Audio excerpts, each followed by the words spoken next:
nerds only.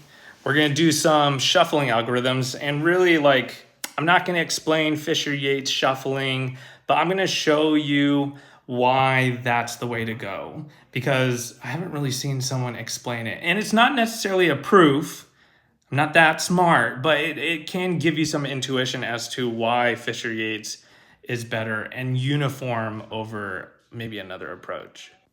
Okay, so I got some handy dandy notes here. Let's say we have an array that has the number 0, 1, 2. So there's 3 items in this array. You may be tempted to loop through that array. So this first example, and swap the index that you're at with a random index between 0 and 2. Okay, that would be wrong.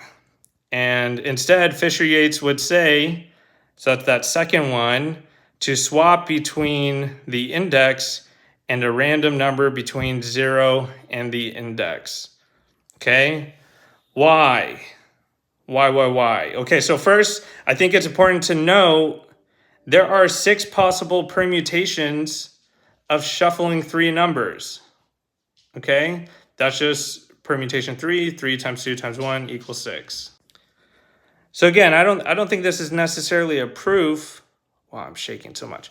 This isn't necessarily a proof, but here's some intuition here. So if we look at the bad example, there's a 1/3 chance on every loop that we're gonna pick a number, right? So that actually gives us not necessarily 27 permutations, but 27 possible outcomes, okay? Whereas in the good example, okay, first time we pick 1 out of 3. Second time we pick a 1 out of 2, and so forth. Or you could reverse that. Either way works. And that's 1 out of 6. That means in the Fisher-Yates algorithm, we are choosing one of the 6 permutations. Okay, now this isn't a full proof, but this can give you some intuition as to why the other example doesn't quite work. Like 6 doesn't even go into 27. So there's no way that first example could be uniform.